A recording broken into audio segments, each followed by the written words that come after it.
Hey guys, it's Goosebumps Completionist, and as promised, I told you guys I would review this book for you, and I'll go ahead and do it. This is Triple Header, Book 2.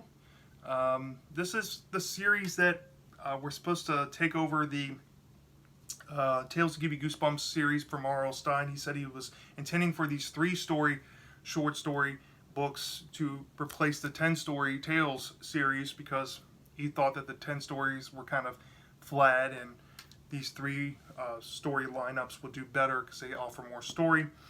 And he had a 3rd book written, and it was canceled because of his falling out at Scholastic. That's what I read on this. But this book was really good. It has 3 short stories. I'd say it's not the best book. I'll get to that later. But it's really cool. It has 3 short stories. One's called Ghoul School, which by far was my favorite.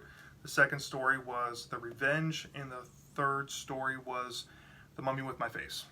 So I'll try to give a brief explanation and try to make this kind of fast without giving too much away. So the first story, Ghoul School, very fun read. Very, very fun read. Closest thing I can tell you, like plot-wise, is Creature Teacher.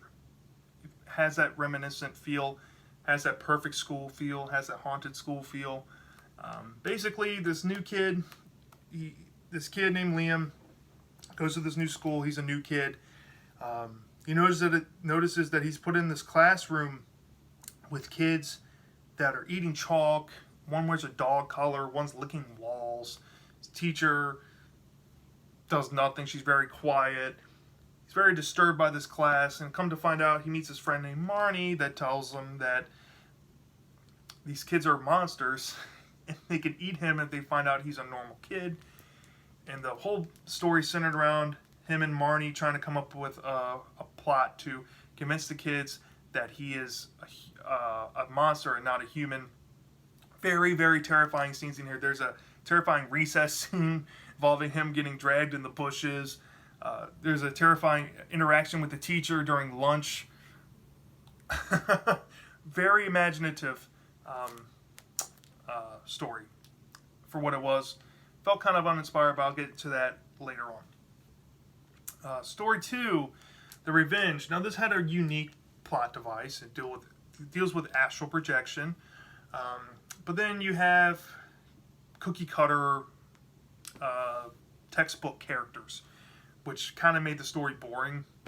But anywho, this girl and her friend are getting bullied by this kid, including the girl's dog. The bully almost kills the dog, beats up the boy friend, not her boyfriend, but the guy friend of hers. And she's had enough. She wants revenge on this bully because he needs to feel the pain, for once. So she meets this magic woman that gives her the power of astral projection.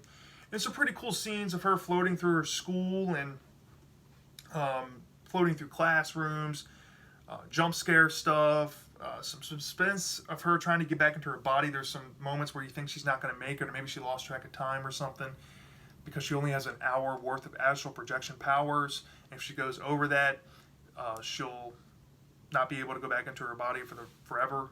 So that was a pretty cool concept there, giving a power that has a limit.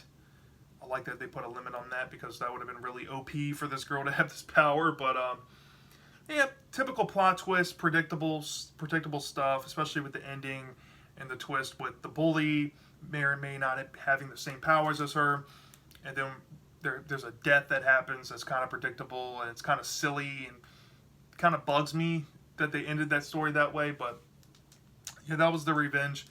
It's a decent story. I want to say it's by far the best. I want to put it up there with Ghoul School, but it was a good story.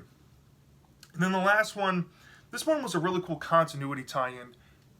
This was a couple of firsts for me as a Goosebumps reader. This thing did 2 things. It tied in the same pyramid. The story is called The Mummy with My Face. And the pyramid they visit in this story is the same pyramid in Curse of the Mummy's Tomb, or at least the same name. I learned this on facts on the internet when I was looking these up. That's really cool that they tied some continuity into this. I don't know if maybe new owners acquired the pyramid or whatnot, or maybe new caretakers or new museum curators took it over, but it's the same name, and they say it's the same pyramid, so that's really cool.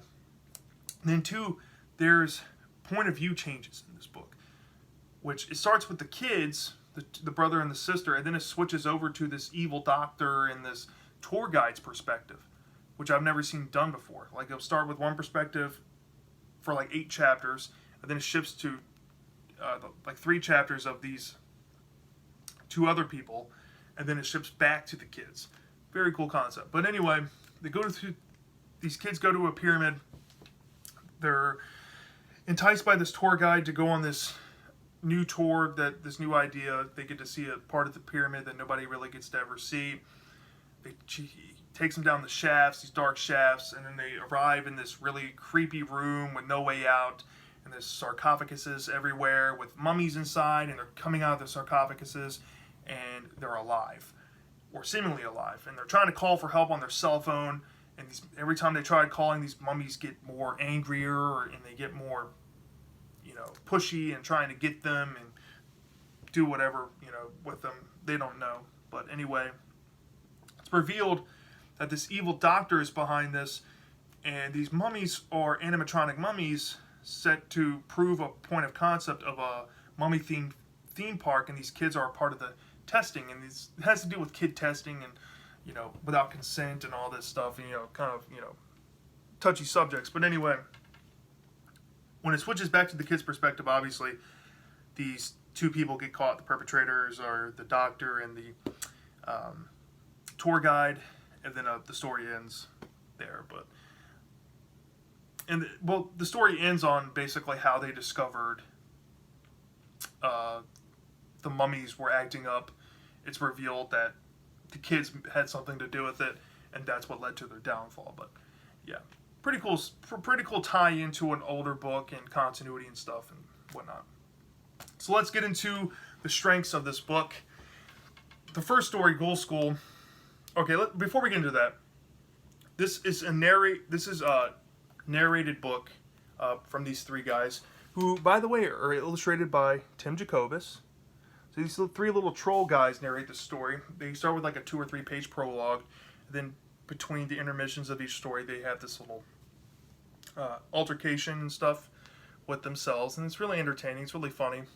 I hope to see these characters used in future Goosebumps projects. I hope to see them in like maybe the TV show or maybe a cameo in the movies. I think they'll be really cool. But yeah, Ghoul School, for what it was very entertaining. Characters are likable. It's funny. Those kids on the playground, highlight moment. The kids on the playground dragging him into the bushes. His altercation with his teacher. Very creepy stuff. I like the idea that Marty comes up with to help him get out, or try to help him get out of the situation of getting eaten by these kids. And then that twist at the end, it's kind of silly, dealing with the dad, but the very ending is typical Goosebumps fashion. It leaves you on a cliffhanger. But yeah, that story, for what it was, it had a lot of highlights in that one. The revenge, I wouldn't say there was really any moments that were truly scary other than the suspense of her not making it back to her body in time, because she has to ration her minutes with her 1 hour limit, so she can go in and out as much as she wants, but she can only use it for a certain amount of times, up to 1 hour, and if she goes beyond 1 hour, she can't go back into her body. So that was the creepy aspect, but nothing really too scary. No body horror, nothing like that. Just suspense, I would say. And then the third story, the enjoyable part was the continuity tie-in with the Curse of the Mummy's Tomb. I thought that was cool. The perspective changes, that was cool and neat to read. You don't really see that in Goosebumps all that much. The mummies were slightly scary, but other than that, it kind of felt like, recycled plot points. Like, it kind of felt like Curse of the Mummy's Tomb meets Shocker on Shock Street. Best way I can put it.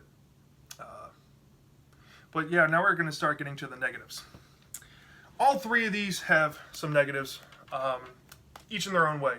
Ghoul School, its negative is that it's pretty much the same plot as Creature Teacher, except if the roles were reversed. Except this time, the students are the villains, not the teacher. That's basically what Ghoul School is, and also it's not like a sleepaway school. But for that being the reason why I felt uninspired, I had to deduct points because I compare this to Tales to Give You Goosebumps. And when I do Tales to Give You Goosebumps reviews, I'm looking for different qualities than normal stories. I'm looking for, were the stories unique? Did they have a clear message with a satisfying ending? Did they convey some horror and the limitations of the amount of pages they were given? This one, I think the page limit, 50 pages, whatever it was, served the story justice.